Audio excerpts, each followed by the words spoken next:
सभी दर्शकों को जय भीम और एक बार फिर से आपका स्वागत है मूल्यांकन चैनल पे। दर्शकों, आज की जो स्ट्रीम है इसमें हम एक कठिन सवाल पर विमर्श करने वाले हैं। ठीक, एक ऐसा सवाल जैसा कि आप थंबनेल में देख पा रहे होंगे कि आखिर दलित पिछड़े अपने अंदर के जातिवाद को खत्म क्यों नहीं करते। ठीक, ये एक ऐसा सवाल है जिससे तमाम सारे बहुजन चिंतक विचारक जो हैं वो लगातार दो चार होते रहते हैं, और ये एक ऐसा सवाल भी है जिससे क्या बोलते हैं, तमाम सारे बहुजन चिंतक विचारक बड़ा असहज भी महसूस करते हैं। ठीक, उनके लिए बड़ी असहज स्थितियां हो जाती हैं, क्योंकि जैसा आप जानते होंगे कि लगातार ब्राह्मणवाद मनुवाद को कोसने के बाद जब ऐसी घटनाएं उत्पन्न होती हैं, जब कहीं दलित समाज के और पिछड़े समाज के लोग आपस में भिड़ जाते हैं या दलित दलित आपस में भिड़ जाते हैं जाति के विमर्श पर, जाति के मुद्दे को लेकर, तो बड़ी असहज स्थितियां हो जाती हैं। वो तमाम सारे चिंतक विचारक और बहुजन पार्टियों के, दल पिछड़ी पार्टियों के तमाम सारे नेता, ठीक, सभी बड़ी असहज स्थिति में पड़ जाते हैं। और जाति के विनाश की बात करते समय ये जो कठिन सवाल है कि आखिर दलित पिछड़े अपने अंदर के जातिवाद को क्यों नहीं खत्म करते, बड़ी असहज स्थितियां बनाता है। सामान्यतः तमाम बहुजन चिंतक विचारक इस मुद्दे पे बात ही नहीं करते, क्योंकि उनके पास इसका कोई जवाब ही नहीं है। ठीक, मतलब पूरे दिन ब्राह्मणवाद को कोसना, पूरे दिन सवर्णों को कोसना, वो ठीक है, जायज भी है। ठीक, लेकिन ये जो कठिन सवाल है कि दलित पिछड़े आपस में भिड़ जाते हैं, जातिवाद करते हैं जाति के मुद्दे पर, इसे कैसे खत्म करेंगे। और आखिर वो कृत्रिम बहुजन एकता जिसकी हम बार बार बात करते हैं, वो कैसे बनेगी। जब हम आपस में ही जातिवाद नहीं छोड़ रहे हैं तो वो बहुजन एकता कैसे बनेगी। हम दलित पिछड़े ही रहेंगे तो बहुजन कैसे बनेंगे। और एक और बड़ा प्रश्न, क्या ब्राह्मणवादी धर्म ग्रंथों में, क्या बोलते हैं, दलित पिछड़ों को जातिवाद करने के लिए बात कही गई है, उन्हें आपस में रोटी बेटी संबंध बनाने की बात कही गई है। क्या ब्राह्मणवादी धर्म ग्रंथ शूद्रों को आपस में रोटी बेटी संबंध बनाने या मेल मिलाप करने से रोकते हैं।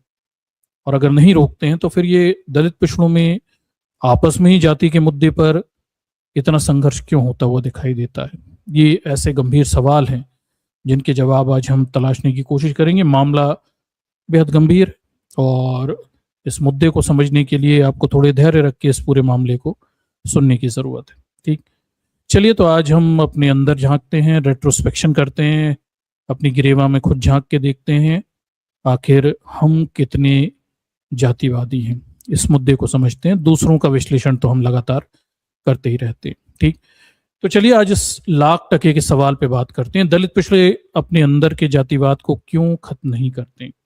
दो महत्वपूर्ण स्टोरियां हैं जिनके माध्यम से पहले मैं इस पूरे मामले को आपके सामने समझाता हूं, फिर इस पूरे मामले की गहराई की तह तक हम चलने की कोशिश करेंगे। ठीक, सबसे पहली स्टोरी देखिए गोलू अहिरबार की है। मध्य प्रदेश से स्टोरी आई हुई है और मामला गोलू अहिरबार एक विकलांग युवा है और इसकी शादी होती रहती है।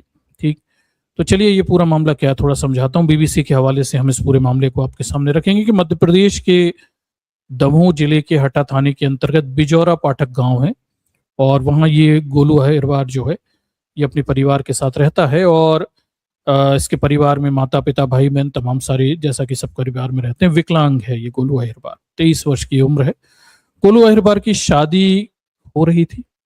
बताया जाता है कि मंगलवार 21 अप्रैल को अपनी शादी से पहले रछवाई की रस्म हो रही थी, और बुंदेलखंड में जो रछवाई की परंपरा है उसमें दूल्हा शादी से एक दिन पहले घोड़ी पर सवार होकर पूरे गांव में निकलता है।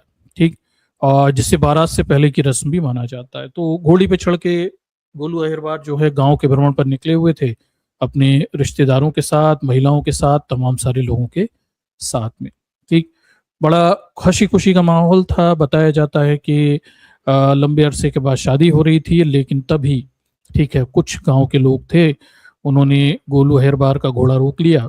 ठीक है, और उन्होंने कहा कि भाई जो दलित है उनका घोड़े पे बैठना अनुचित है, और फिर घोड़े से गोलू अहिरबार विकलांग को खींच लिया और लाठियों से पीटना शुरू कर दिया, ऐसा बीबीसी बताती। ठीक, गोलू की मां विद्या अहिरबार बताती हैं कि बेटा विकलांग था, लेकिन उन्होंने कोई रहम नहीं दर्शाया, उसे घसीटा पीटा और जब उनकी बेटी बचाने गई तो उससे भी मारा, बेटी को भी मारा। ठीक। दूल्हे की बहन मनीषा अहिरबार बताती हैं कि उन्हें पहले मोटरसाइकिल लगाकर रास्ता रोका गया, जब हमने हटने को कहा तो हमला करने लगे, और फिर वो गोलू अहिरबार उनका जो भाई है उससे उतार दिया घोड़े से, पीटने लगे, और क्या बोलते हैं उन्होंने कहा कि दलित व्यक्ति घोड़े पर चढ़कर इस गांव में नहीं घूम सकते हैं।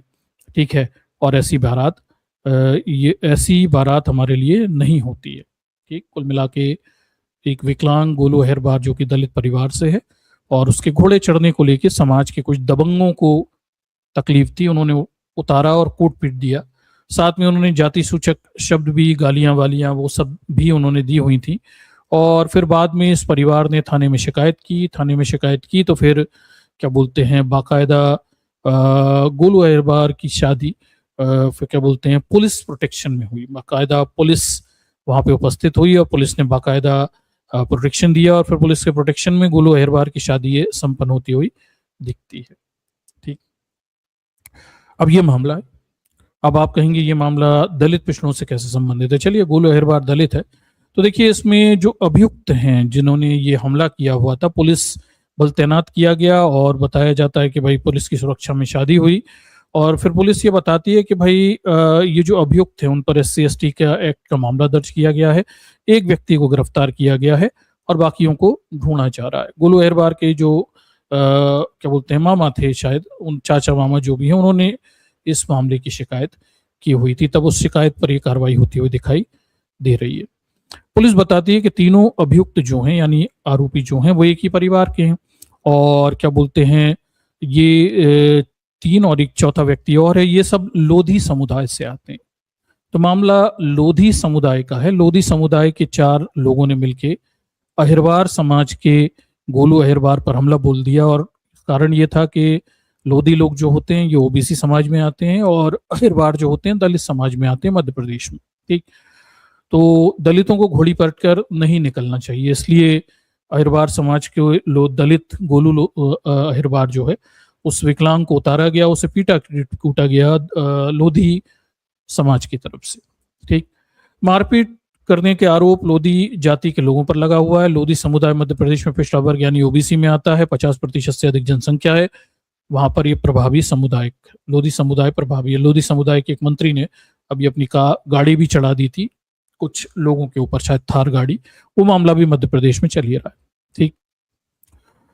तो पुलिस का दावा है कि एक अभियुक्त को पकड़ लिया गया है, बाकी अभियुक्त अभी फरार हैं, और जो अभियुक्त लोग हैं लोधी समाज के लोग हैं, उन्होंने कहा है कि भाई ये झूठी शिकायत की हुई है, और जो हरिजन हैं उनके साथ लोधियों का जमीन को लेकर विवाद चल रहा है। ठीक। इसलिए हरिजन लोग झूठा आरोप इनके ऊपर लगा रहे हैं, और ऐसा कुछ भी नहीं हुआ, ये दावा लोधी समाज की तरफ से किया जा रहा है। ठीक है, तो ये पहला मामला है, और ये मामला नया भी नहीं है। हमने मध्य प्रदेश में ये भी देखा कि यादवों ने अहिरबार यानी दलितों की शादी पर पत्थर फेंके, ये भी पहले मामले आ चुके हैं, और ये मामले सिर्फ यहाँ से नहीं आते, बाकी जगह भी आते रहते हैं। तमाम सारी जगह OBC जातियों के लोग दलितों पर अत्याचार करने में शामिल होते हैं, और दलित स्वयं भी अपने से नीचे दलितों पर अत्याचार करने में यानी जातिगत अपराध करने में शामिल होते हैं। ये कोई नई चीज तो मैं आपको नहीं बता रहा हूँ, मैं केवल आपको ये 2 वर्तमान हवाले, कहानियों के हवाले से इस पूरे मामले को आपके सामने रखने की कोशिश कर रहा हूँ। और ये बड़ा कष्टकारी मामला है, क्योंकि दलित पिछले समाज के लोग ब्राह्मण और मनुवाद को कोसने से ज्यादा क्या बोलते हैं इस मुद्दे पर भी ध्यान दें। ठीक। जो आपस का जातिवाद है, क्योंकि इसके बगैर बहुजन एकता बनना बहुत मुश्किल है। मामला कठिन है, खुद से सवाल करना मैं समझता हूँ ये हमेशा मुश्किल होता है। ठीक। तो एक तो मामला ये बन गया। दूसरा मामला BBC ने लेटेस्ट जो मामला छापा हुआ है, ये मामला जाता है कहाँ का, बिहार का जाता है। अब बिहार में तो एक अलग ही कहानी चल रही है, मतलब दलित पिछड़े आपस में अलग ही मुद्दे पर लड़े हुए हैं। ठीक। और ये पूरी कहानी का पूरा मामला ही अलग है। तो मामला बिहार के वैशाली के कथौली गांव के वार्ड 11 का है, और इस वार्ड की आबादी लगभग 1500 है। इसमें से यादव रहते हैं और पासवान जाति के लोग रहते हैं। बिहार में यादव OBC में आते हैं, और पासवान जो हैं वो महादलित में आते हैं। ठीक। अब कथौली गांव के बिरदापुर देखिए, बीदुपुरा प्रखंड जो है इसकी एक विशेष स्थिति बनती है। बीदुपुरा से जो गांव है, ये जो ये आता है तेजस्वी यादव की विधायकी में आता है, जबकि लोकसभा क्षेत्र में ये गांव जो है ये चिराग पासवान की सांसदी में आता है। ठीक, इसीलिए यहाँ जो जातिगत टकराव है थोड़ा बड़ा होता हुआ दिखाई देता है, और ये टकराव एक शादी के माध्यम से कैसे हिंसा में बदल गया ये भी देखिए कि बताया जाता है कि इस गांव में रहने वाले गणेश पासवान के बेटे पिंटू पासवान की 18 अप्रैल को शादी थी। ठीक है, और क्या बोलते हैं, ये जो पिंटू पासवान है और गणेश पासवान दोनों मजदूरी वगैरह करते हैं। ठीक, उसके बाद बताया गया कि 18 अप्रैल की शाम को 7 बजे गणेश पासवान के घर महिलाएं बिकौली नाम की एक रस्म कर रही थी, जिस रस्म में महिलाएं गांव में घूमती हैं और इन महिलाओं के साथ डीजे यानी गाना बजाना भी होता रहता है। कौन, ये क्या बोलते हैं, पिंटू पासवान की जो शादी हो रही है उसमें ये महिलाएं बेकौली कर रही थी। ठीक, ये बुधनी देवी हैं, पिंटू पासवान की माँ है, दूल्हे की माँ है। बुधनी देवी बताती हैं कि भाई देखिए, बीबीसी को बताती हैं कि हम लोग जब यादवों के घर के पास से गुजर रहे थे तो उन्होंने कहा कि तुम लोग डीजे बजाओगे और चिराग पासवान का गाना चलाओगे तो यहाँ पासवान का गाना नहीं चलेगा। उनका दावा था कि इसके बाद लड़ाई हो गई, हम लोग महिलाएं थीं, उन लोगों ने हमारी साड़ी पकड़ी, बाल पकड़े और घर से निकाल कर ईंटें फेंकने लगे। बाद में पुलिस आई तब शांति हो पाई।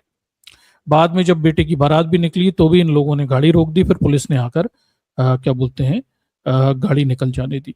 ठीक, तो ये तो पासवान समाज की तरफ से पक्ष है।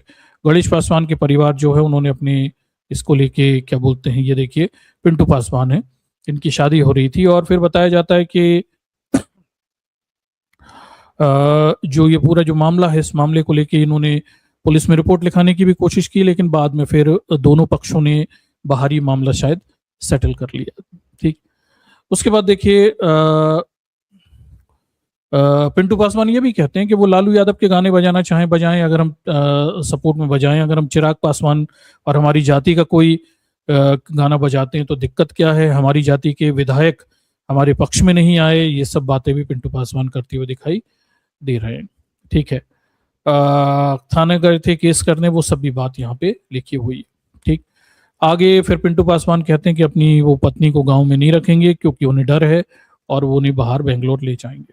ठीक, यादव समुदाय की तरफ से कुछ और दावे किए गए हैं। उनका कहना है कि यादव समुदाय की तरफ से जो उर्मिला देवी हैं वो कहती हैं कि भाई घटना के दिन उर्मिला देवी बताती हैं कि 10 लड़के डीजे लेकर उनके घर के सामने से गुजर रहे थे, गलत गाने बजा रहे थे और हम लोगों ने कहा कि ऐसा क्यों कर रहे हैं, गाने कहीं और जाकर बजाए। इसको लेकर लड़ाई हो जाती है, पत्थर पत्थर फेंकने की बात बताई जा रही है।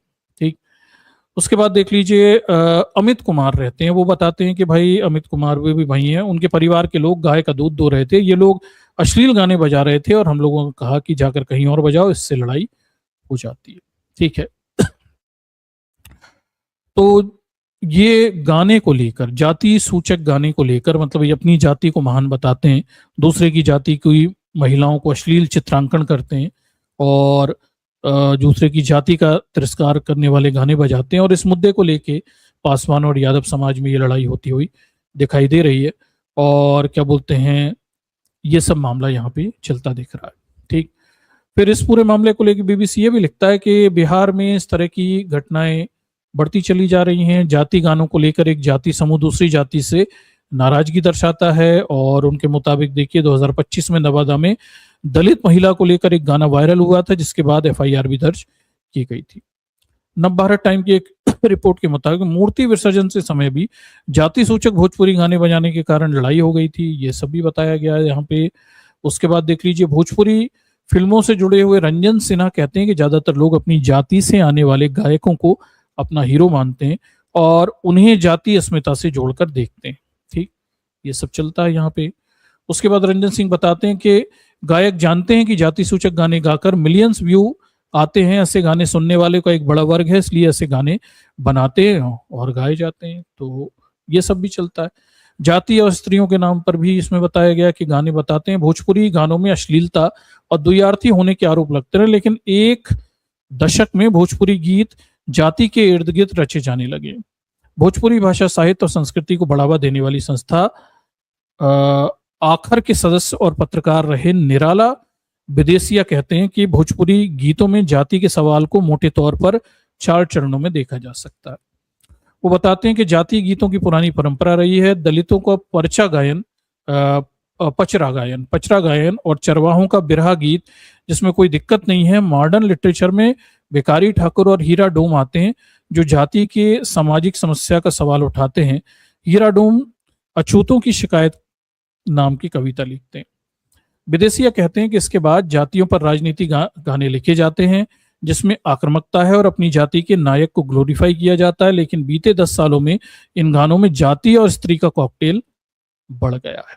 ठीक, यानी दूसरे की जाति की महिलाओं का के बारे में गंदी बातें कहना है गानों में, यानी गानों में अपनी जाति को ग्लोरीफाई करना, किसी दूसरे की जाति की स्त्री को शामिल करके उसे हथियार के तौर पर इस्तेमाल करना। मतलब अपनी जाति का हीरो और दूसरे की जाति की औरत के साथ उल्टे सीधे गाने बनाने की बात यहाँ पे बताई जा रही।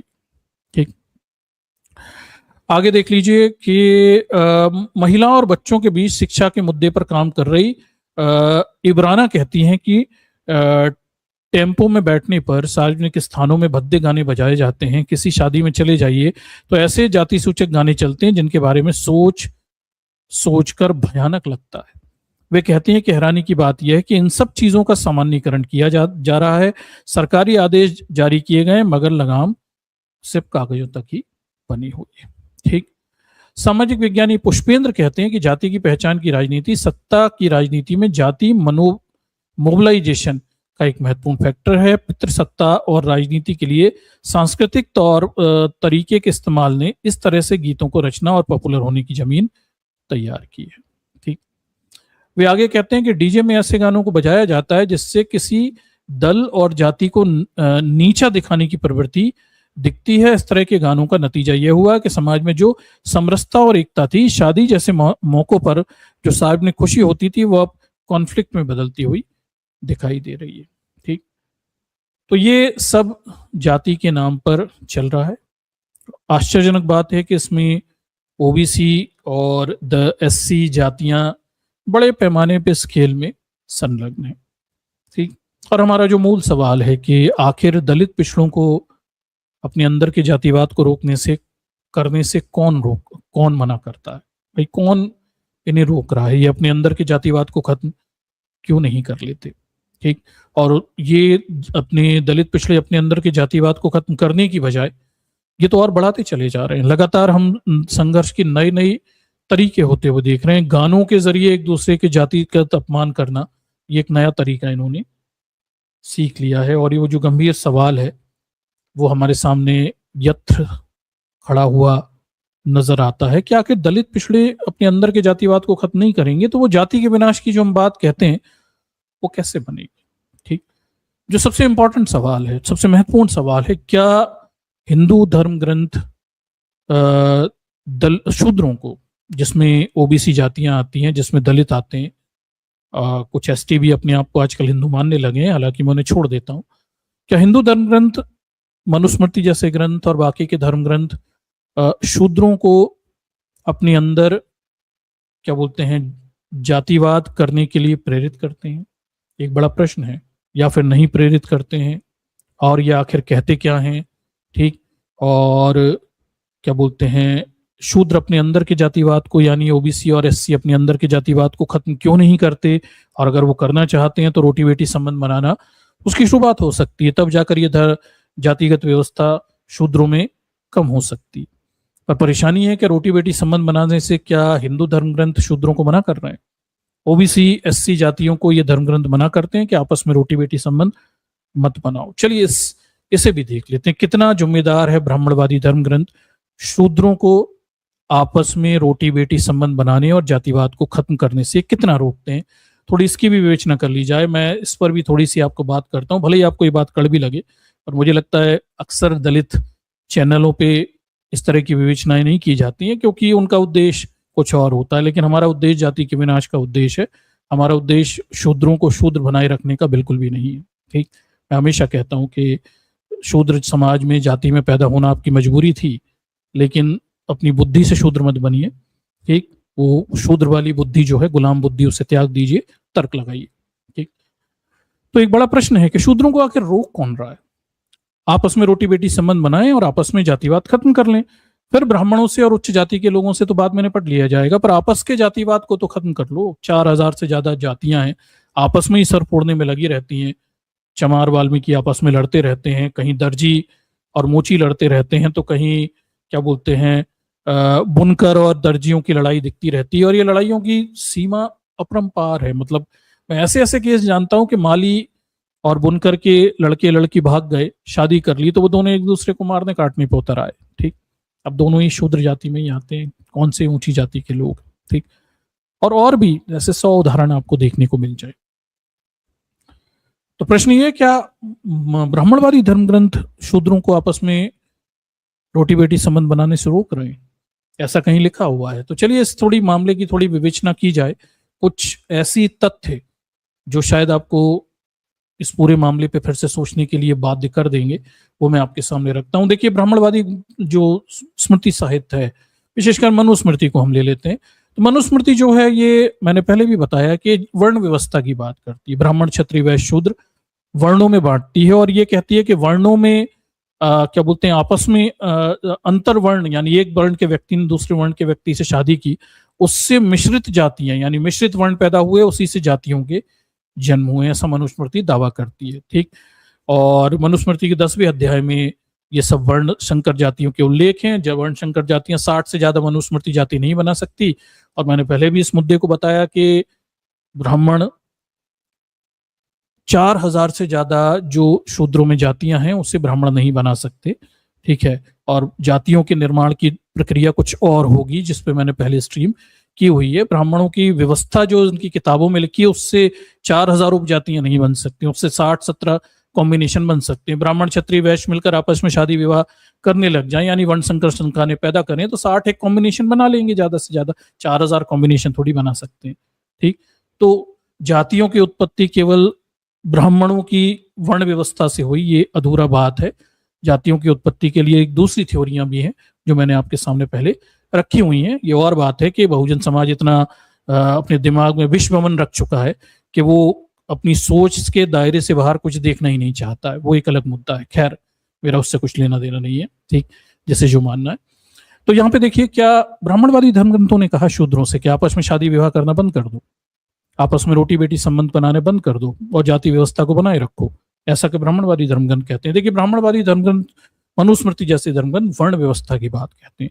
ब्राह्मण, क्षत्रिय, वैश्य, शूद्र 4 वर्गों में, वर्णों में समाज को बांटने की बात कहते हैं। और वो ये भी कहते हैं कि जब ये चारों वर्ण के लोग आपस में अपने अंतर वर्ण, यानी एक वर्ण का व्यक्ति दूसरे वर्ण में शादी कर लेता है, तो मिश्रित जो संतानें पैदा होती हैं, उन्हें वो उनसे जातियां उत्पन्न हुई, वो ये कहते हैं। और मोटा मोटा 60 प्रकार की जातियों की बात इन्हें पता है, तो इन्हें ज्यादा कुछ नहीं पता था। या जब ये वर्ण किताबें लिखी गई तब मिश्रित वर्ण 60 ही थे, अब 4000 हो चुकी, यानी उपजातियां 4000 से ऊपर हो चुकी हैं।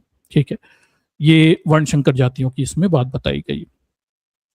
अब इस चीज को भी थोड़ा हमें समझने की जरूरत है कि जब हम मनुस्मृति पढ़ते हैं, जब हम वर्ण व्यवस्था पढ़ते हैं, विशेषकर ब्राह्मण ग्रंथों के स्मृति साहित्य में, तो वहां पे ये बात बताई जाती है कि ब्राह्मणवादी व्यवस्था में 4 वर्णों की बात की गई है, जातियों की सच बात नहीं की गई है।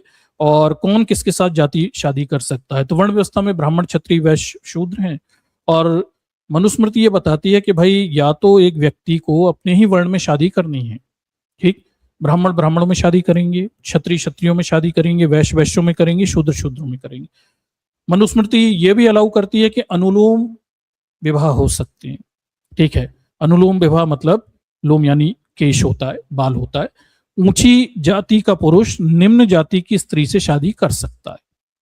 ठीक, और इसमें जो संतानें उत्पन्न होंगी वो वर्ण संकर संतानें उत्पन्न होंगी, लेकिन इनमें से कुछ संतानें स्वीकार होंगी, समाज में उन्हें स्वीकृति रहती है। ठीक, लेकिन मनुस्मृति यह कहती है कि प्रतिलोम विवाह नहीं हो सकते, यानी निम्न वर्ण का पुरुष ऊंचे वर्ण की स्त्री से शादी नहीं कर सकता। अगर वो करता है तो फिर इनसे जो संतानें उत्पन्न होंगी वो चंडाल और क्या बोलते हैं, जिसे कहते हैं आउटकास्टर्स, यानी वर्ण व्यवस्था के बाहर कहलाएंगी।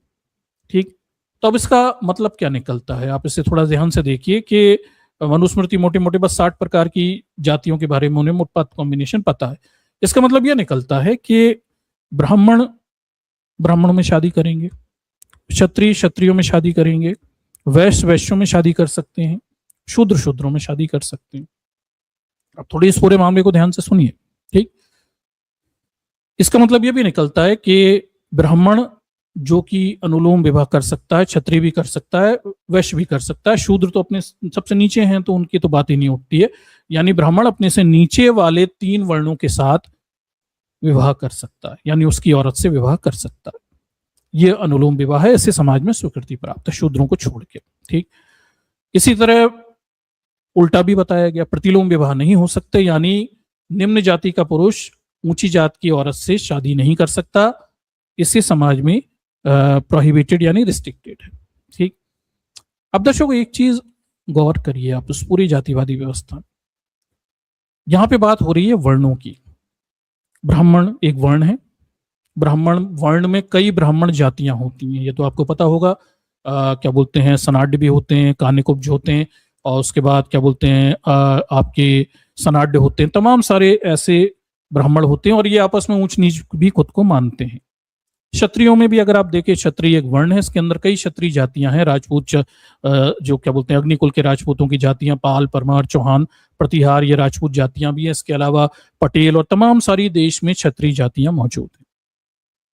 वैश्य जो होते हैं ये व्यापारी वर्ग होता है और इसमें भी वैश्य जातियां मौजूद हैं, विशेषकर अग्रवाल मौजूद होते हैं, महेश्वरी मौजूद होते हैं, और क्या बोलते हैं गुप्ता, और ये इस प्रकार के अपने उपनाम भी लिखते हैं, पर मोटे मोटे वैश्य जातियों में ये गिनती होती है। फिर शूद्र हैं, शूद्र एक वर्ण है जिसके अंदर 4000 से ज्यादा उपजातियां मौजूद हैं। ओबीसी जातियां, एससी जातियां ज्यादातर शूद्रों में आती हैं, कुछ सचूत होते हैं, कुछ अछूत होते हैं। ये मोटा मोटा तो शायद आप समझते होंगे, इतना आपकी समझ में आता होगा, ठीक। अब यहाँ पे समस्या क्या है? समस्या ये है कि अगर आपने ध्यान दिया हो तो ब्राह्मण धर्म ग्रंथ तो विवाह के लिए वर्ण व्यवस्था की बात कहते हैं, वो जातियों की बात नहीं कह रहे हैं, ठीक। और ब्राह्मण धर्म ग्रंथों में, मनुस्मृति जैसे ग्रंथों में एक ही वर्ण में शादी करने की बात की गई है।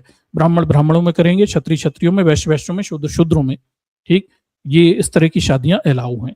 यानी ब्राह्मण धर्म ग्रंथों में के अनुसार अगर हम ले लें तो एक ब्राह्मण दूसरे ब्राह्मण से शादी करता है तो अलाउ है, भले ही वो नीच ब्राह्मण हो, ऊंच ब्राह्मण हो, ठीक है। क्षत्रिय क्षत्रिय से शादी करता है तो अलाउ है, वैश्य वैश्य से करता है अलाउ है, शूद्र अगर शूद्र से शादी करता है तो अलाउ है, वहां पे वहां रोक नहीं है। यानी ओबीसी एससी आपस में शादी करते हैं तो ब्राह्मण धर्म ग्रंथ तकनीकी रूप से कोई रोक नहीं लगा रहे, वहां नहीं लिखा हुआ है कि आप ये नहीं कर सकते। वर्ण में शादी की जा सकती है ब्राह्मण धर्म ग्रंथों के अनुसार, ठीक। अब इस पूरी बात को थोड़ा और गहराई से समझिए। हम अगर सामाजिक व्यवस्था का अध्ययन करते हैं तो हमें यह भी पता चलता है कि जो ब्राह्मण जातियां हैं, चाहे सनाड्य हों, चाहे आपके कान्यकुब्ज हों, चाहे सांडिल्य हों, तमाम सारे, इनमें से कुछ चित्पावन हो, कुछ ऊंचे ब्राह्मण हैं, कुछ नीचे ब्राह्मण हैं। तिवारी, पाठक, दुबे, चौबे, ऐसे भी इनके सरनेम होते हैं। अब इनमें ऊंचे भी हैं, नीचे भी हैं, लेकिन इसके बावजूद भी ब्राह्मणों में शादी विवाह होते हैं। ऊंच नीच जाति के बावजूद भी इनमें शादी विवाह होते हैं। आपने देखा होगा, वो ये भी कहते हैं नीच ब्राह्मण पर शादी हो जाती है इनके। तो ये आपने ब्राह्मणों में देखा हो, ब्राह्मण एक वर्ण है, उसके अंदर कई प्रकार की ब्राह्मण जातियां हैं, कुछ ऊंच हैं, कुछ नीच हैं, पर उनके अंदर शादी विवाह होते हैं। ये तो आपने होता हुआ देखा होगा। तिवारी, पाठक, दुबे आपस में शादी करते हैं, एक दूसरे को नीच ऊंच भी कहते हैं, शादी कर लेते हैं। क्षत्रियों में अगर हम जाएं तो क्षत्रिय एक वर्ण है, इसके अंदर पाल, परमार, चौहान, प्रतिहार, तमाम सारे राजपूत, चंदेल और ये वो तमाम सारे राजपूत हो जाएं, और उसके बाद आपके पटेल हुए, तमाम सारी क्षत्रिय वर्ग की जातियां हैं। ये एक वर्ण है, इसमें तमाम सारी क्षत्रिय जातियां हैं और ये भी आपस में शादी करती है। क्षत्रियों में भी आपस में शादी हो जाती है, कोई समस्या नहीं रहती। हाँ, ये ऊंच नीच मानते हैं लेकिन शादी हो जाती है, यानी रोटी बेटी संबंध इनके यहाँ होते हैं। अब इसके बाद जब हम वैश्यों में आते हैं तो इस तरह की शादियां, वैश्य एक वर्ण है, वैश्य में कई वैश्य जातियां हैं, अग्रवाल हैं, और अग्रवालों के अंदर ही वो अग्रवाल अग्रसेन को मानने वाले तमाम सारे लोग अलग अलग नाम लिखते हैं, कोई गुप्ता लिखता है, और महेश्वरी, वहेश्वरी और भी वैश्य जातियां हैं ओवर द इंडिया। इनमें भी आपस में जाति होती, शादी होती, पर कम होती है, ठीक। ये लोग भी आपस में शादी कर लेते हैं पर कम करते हैं, ये ऊंच नीच ये भी अपने आपस में मानते हैं। लेकिन इसके बाद हम शूद्रों में आते हैं, तब आप देखेंगे कि शूद्रों में ओबीसी जातियां हैं, शूद्रों में एससी जातियां हैं, और ये आपस में कोई रोटी बेटी संबंध नहीं बनाते। ये शूद्र हैं, मनुस्मृति के अनुसार ये आपस में शादी कर सकते हैं। चलिए, दो तरह के हुए, सछूत हुए, अछूत हुए। सछूत जातियां भी हजारों की संख्या में, अछूत जातियां भी हजारों की संख्या में, लेकिन इनमें से एक भी जाति अपने शूद्र जाति के साथ शादी विवाह नहीं करती है। अब ये आपको बुरा लगेगा सुनने में, और जो मैटर ऑफ फैक्ट है मैं बता रहा हूं आपको, ठीक, क्योंकि ये सब चीजें आपको जो दलित स्कॉलर है वो कभी नहीं बात करेंगे, वो उस मुद्दे पे ही बात नहीं करते, क्योंकि इससे थोड़ी समस्याएं पैदा होने लगती हैं, क्योंकि जो नरेटिव तैयार किया उसमें कई प्रकार के क्वेश्चंस उठने लगते हैं, ठीक। पर वो तो क्वेश्चंस तो है ना, उनके जवाब तो देने ही पड़ेंगे, आज नहीं कोई दूसरा पक्ष बात करेगा ये, ठीक। तो इस पूरी व्यवस्था में अगर आप देखें तो ब्राह्मण ब्राह्मणों में शादी करते हैं, क्षत्रिय क्षत्रियों में कर लेते हैं, वैश्य भी लगभग अपने में शादी कर लेते हैं, वहां भी इतनी परेशानी नहीं रहती, ऊंच नीच तब भी होता, शूद्रों में बिल्कुल भी नहीं होता। ओबीसी जातियां आपस में भी शादी नहीं करती और अछूतों से तो करने के सवाल ही पैदा नहीं होता। अब हम अछूत जातियों की तरफ आ जाएं, सबसे नीचे वाल्मीकि हो जाते हैं, वो डोम भी हैं, कहीं पे चांडाल भी हैं, उससे ऊपर आ जाओगे तो आप क्या बोलते हैं चमार हैं, उससे ऊपर आ जाओगे तो और तमाम सारी अछूत जातियां, ये भी आपस में जातिवाद भी करती हैं और एक दूसरे से शादी विवाह नहीं करती हैं। तो इस पूरी वर्ण व्यवस्था का एक सामाजिक व्यवस्था हम ये देख रहे हैं कि जो शूद्र हैं वो हजारों जातियों में बटे हैं और ये बिल्कुल भी आपस में शादी विवाह नहीं करते, लेकिन ब्राह्मणवादी धर्मग्रंथ इन्हें नहीं रोकते। किसी ब्राह्मणवादी धर्मग्रंथ में नहीं लिखा कि शूद्र शूद्रों के साथ शादी नहीं कर सकते, बिल्कुल अलाउ है, लेकिन ये फिर भी नहीं करते। लेकिन वैश्य करते हैं, क्षत्रिय करते हैं, ब्राह्मण करते हैं, ये वर्ण है और अपनी आपस की जो जातियां हैं ऊंच नीच सब है, लेकिन फिर भी शादी विवाह कर लेते हैं। कभी कभार एक्सेप्शन को छोड़ दिया जाए तो इन लोगों में शादियां होती, तिवारी पाठक दुबे चौबे आपस में शादी करते रहते हैं, इतनी कोई समस्या नहीं आती, ऊंच नीच भी मानते हैं, पर शादियां होती हैं प्रैक्टिकली। शूद्रों में बिल्कुल भी नहीं होती। ओबीसी जातियां मतलब आपस में नहीं करते, बिल्कुल नहीं करते, एक दूसरे का मुंह नहीं देखते। अछूत जातियां आपस में बिल्कुल शादी विवाह नहीं करती। अरे आपस में बैठ के रोटी बेटी नहीं संबंध बना सकते, मुंह तक नहीं देख सकते। तो आप अगर इस पूरी व्यवस्था को ध्यान से देखेंगे तो आपको यह समझ में आएगा कि वर्ण व्यवस्था में शूद्र जातियां जो हैं वो रोटी बेटी संबंध बनाने के प्रति कम उत्साहित हैं।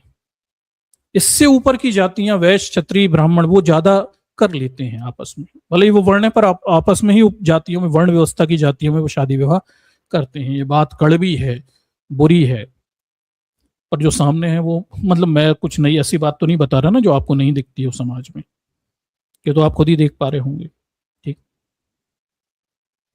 अब प्रश्न ये उठता है कि भाई शूद्रों को कौन आपस में शादी विवाह करने से रोक रहा है? तब तिवारी दुबे चौबे आपस में शादी विवाह कर सकते हैं, तब पाल परमार चौहान पठान, पाल परमार चौहान और आपके पटेल ये आपस में शादी विवाह कर सकते हैं, जब गुप्ता महेश्वरी और ये सब आपस में शादी विवाह कर सकते हैं, अग्रवाल वगैरह। तो शूद्रों को क्या परेशानी है? चलिए ठीक है, मैंने माना ओबीसी शूद्र अलग हो गए और दलित शूद्र अलग हुए, चलिए ओबीसी शूद्र में ही हजारों जातियां आपस में क्यों नहीं शादी करती, शादी विवाह नहीं करती, रोटी बेटी संबंध नहीं बनाती, क्या परेशानी है? क्या इन्हें मनुस्मृति रोक रही है? बिल्कुल नहीं रोक रही। मनुस्मृति में नहीं लिखा कि शूद्र शूद्र से शादी नहीं कर सकता। फिर अछूत जातियां हैं, चलो आप शूद्रों में अछूत हो, पर वो अछूत जातियां भी हजारों की संख्या में, आप आपस में शादी कर लो, रोटी बेटी संबंध बनाओ, उतना जातिवाद तो खत्म करो यार, वो भी नहीं करते। अब ये कठिन प्रश्न खड़ा हो गया हमारे सामने कि आखिर क्या परेशानी है, शूद्रों को कौन रोक रहा है? क्या ब्राह्मणवादी धर्मग्रंथ रोक रहे हैं आपस में रोटी बेटी संबंध बना के जातिवाद खत्म करने के लिए? बिल्कुल नहीं, तकनीकी रूप से तो नहीं रोक रहे।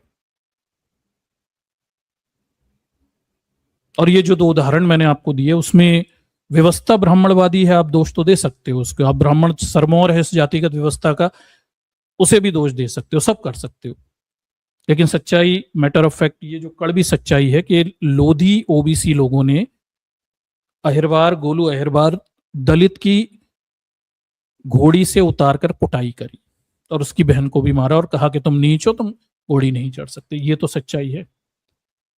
दूसरी जगह पासवान दलितों पर यादव दलितों ओबीसी ने क्या बोलते हैं, उनकी जो भी कुछ निकल रहा था गाने के आरोप लगाकर उनकी कुटाई पिटाई करी। अब ये तो आपस का जातिवाद है। इसमें हम किसे दोष देने जाएं? और इस जातिवाद की बात कौन से धर्म ग्रंथ में लिखी हुई है? कौन, किसने कहा ये करो? ये यही तो प्रश्न है। क्या तिवारी ब्राह्मण पाठक ब्राह्मण की शादी पर पत्थर फेंक रहा है? क्या पाल परमार चौहान राजपूत पटेल छत्री की शादी पे पत्थर फेंक रहे हैं? क्या वैश्य समाज के गुप्ता और आपके अग्रवाल माहेश्वरी ये जितने भी होते हैं, क्या एक दूसरे को नीच कह के उनकी शादियों पे पत्थर फेंक रहे हैं? शूद्रों की बात आ जाएगी, ओबीसी शूद्र दलित शूद्रों को मार रहे हैं, दलित शूद्र आपस में भी सबसे नीचे वाले के साथ जातिवाद कर रहे हैं। कोई किसी के साथ रोटी बेटी संबंध बनाने बैठा नहीं। फिर आप जातिवाद कैसे खत्म करोगे? एनाइलेशन ऑफ कास्ट कैसे होने वाला है? आप मुझे बताएं, वो तरीका मुझे भी बताएं आप। ठीक, हम चलिए दोषारोपण करते रहते हैं, पर एनाइलेशन ऑफ कास्ट हम करेंगे कैसे? ठीक, कैसे हम इस व्यवस्था से जाति की इस पूरी समस्या को सुलझाएंगे? ठीक, जब तक हम आपस में ही रोटी बेटी संबंध बनाना प्रोत्साहित नहीं करेंगे। पर समस्या ये कि पूरी वर्ण व्यवस्था में चारों वर्णों में सबसे ज्यादा जातिवादी व्यवस्था के विरुद्ध, यानी रोटी बेटी संबंध बनाने के विरुद्ध शूद्रों की समस्या ज्यादा है। उनके अंदर ही सबसे ज्यादा उपहो दिखता है। दूसरे वर्ण छोड़ दीजिए, आप अपने वर्ण में तो जाति शादीवाद कर सकते हैं ना। शूद्र आपस में तो रोटी बेटी संबंध बना ही सकते हैं, इसे तो कोई नहीं रोक रहा। कम से कम धर्म ग्रंथ तो नहीं रोक रहा है, वहां तो नहीं लिखा हुआ है। तो ये कठिन जो सवाल है, इस सवाल से बड़े बड़े बहुजन चिंतक विचारक कन्नी काट जाते हैं, बात नहीं करते, क्योंकि फिर वो कुछ कड़वी सच्चाइयां हमारे सामने आ जाएंगी। दूसरों को गाली बकना, दोषारोपण करना, वो सब ठीक है, जायज भी है, कोई समस्या नहीं है। लेकिन अपने गर्भ में भी झांक के देखना, और वो वहां भी बहुत सारी समस्याएं हैं, उन पर चिंतन करना, वो थोड़ा मुश्किल हो जाता। ठीक, बेहतर है हम दूसरों पर दोषारोपण ही करते रहें। पर एनालिसिस ऑफ कास्ट ऐसे होगा नहीं। हमें अंदर भी काम करना पड़ेगा, बाहर भी काम करना पड़ेगा। बाहर हमारा सवर्णों से संघर्ष जो है वो दूसरे मुद्दों पे है। ठीक है, हमारे प्रतिनिधित्व को लेकर है, भागीदारी को लेकर है, संसाधनों में हमारी हिस्सेदारी को लेकर है, निर्णय लेने में हमारी भागीदारी को लेकर है। इस तरह के कठिन सवाल हैं। लेकिन अपने आपस में शूद्र समाज में जिस बहुजन एकता को बनाने के बारे में हम सपने देखते हैं, SC ST OBC एक हो जाएंगे, उसकी शुरुआत तो अपने अंदर के जातिवाद को मिटाकर होगी। और दुर्दांत सच्चाई यह है कि बाकी के वर्णों के मुकाबले सबसे ज्यादा रोटी बेटी संबंधों के प्रति दुराग्रह शूद्रों के अंदर खुद है। ठीक, तो इसे आपको समझना पड़ेगा कि ब्राह्मणों में इतनी क्षमताएं नहीं थी कि वो 60-70 जातियां तो बना सकते, 4000 जातियां नहीं बना सकते। और ब्राह्मणों में कभी इतनी क्षमताएं भी नहीं थी कि वो इस जातिवादी व्यवस्था को सब पे थोप दें, जब तक कि समाज के कुछ खास वर्ग इस व्यवस्था को खुद अपने व्यवहार के रूप में नहीं अपना लेते। ये कड़वी सच्चाई है। शूद्रों ने जातिवाद को एक सामाजिक व्यवहार के रूप में खुद भी अपना रखा है, ओढ़ रखा है, और वो उससे बाहर नहीं निकलना चाहते। इसलिए भी जातिवाद हजारों सालों से इस देश में जिंदा है, बना हुआ है और चल रहा है। ठीक, हमें इस बीमारी को खुद भी त्यागना पड़ेगा।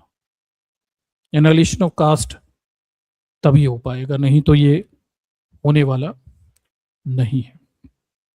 ठीक, तो चलिए दर्शकों, ये बात कड़वी थी, तकलीफदायक थी। ठीक, और कष्ट भी होता है, लेकिन मुझे इस मुद्दे से कष्ट नहीं होता कि वो लोग क्या कहते हैं। मुझे इससे ज्यादा तकलीफ है कि ओबीसी जाति के लोग दलितों पर अत्याचार करते हैं, दलित लोग फिर अपने से निचले दलितों पर अत्याचार करते हैं। ठीक है, चमार जो है वो किसी भंगी के हाथ का छुआ खाना नहीं खाना चाहता, जबकि चमार से ऊपर वाले उसके हाथ का छुआ खाना नहीं खाना चाहते, और ये सब मिलके आपस में रोटी बेटी संबंध नहीं बनाना चाहते, और ये आपस में ही इतना भयानक किस्म का जातिवाद करते हैं, एक दूसरे को सर फोड़ने पे तुले हुए हैं, घोड़ी चढ़ने से रोक रहे हैं। यार मतलब किस मुंह से दूसरों से लड़ोगे? पहले अपना तो मुंह साफ कर लो।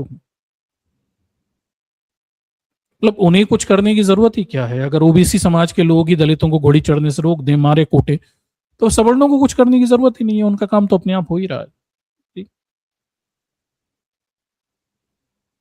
और कहाँ जा रहे हो यार, गंदे जाति सूचक गाने बनाते हो, एक दूसरे की जातियों की औरतों को गालियां बकते हो, उनके साथ गंदी गंदी हरकत करने के गाने गाते हो, और फिर सोच रहे हो जातिवाद खत्म कर लोगे।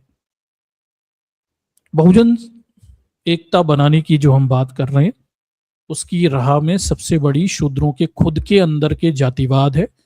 और जब तक दलित पिछड़े अपने अंदर के जातिवाद को खत्म नहीं करते, तब तक सिर्फ दोषारोपण करते रहो, कुछ होने वाला नहीं है। जिन्हें आप दोष दे रहे हो वो अपने वर्ण में आपस में शादियां कर रहे हैं। ठीक? शूद्रों को खुद अपने अंदर जाति रोटी बेटी संबंध बनाने शुरू करने पड़ेंगे, और अपने अंदर की जातिवादी व्यवस्था के अंत करने की जरूरत है। और तभी एनाइलेशन ऑफ कास्ट हो सकता है, और तभी एक बहुजन एकता विकसित हो सकती है। नहीं तो कुछ होने वाला नहीं है। आप जाति के अंत की तरफ तो नहीं जा रहे हैं, बाकी राजनीति करते रहो, एक दूसरे को गालियां बकते रहो, चिल्ला चूट कराते रहो, और हर कुछ दिनों में ये होता रहेगा। कहीं कोई यादव किसी अहिरवार को कूट देगा, कहीं कोई पासवान को कूट देगा, कहीं कोई अहिरवार की शादी पे कोई क्या बोलते हैं लोधी हमला बोल देगा, लड़ाई कर लेगा। और ये ऐसी अपमानजनक स्थितियां बनती हैं कि हमारे सारे दावे जो होते हैं ना, ब्राह्मणवाद सवर्ण ये सब ध्वस्त हो जाते हैं। वो हमारे मुंह पे कहते हैं, यार तुम खुद ही तो पत्थर फेंक रहे हो एक दूसरे के ऊपर, तुम हमें क्या बताते हो।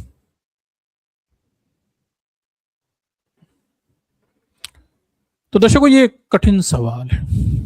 जाति के विमर्श में ये मुश्किल कठिन सवाल है, और इसका जवाब इतना आसान है भी नहीं। हमें कुछ बहुत सारे सामाजिक व्यवहार जो हमने खुद ओढ़ रखे हैं, ठीक, इसे हटाने की जरूरत है। ठीक?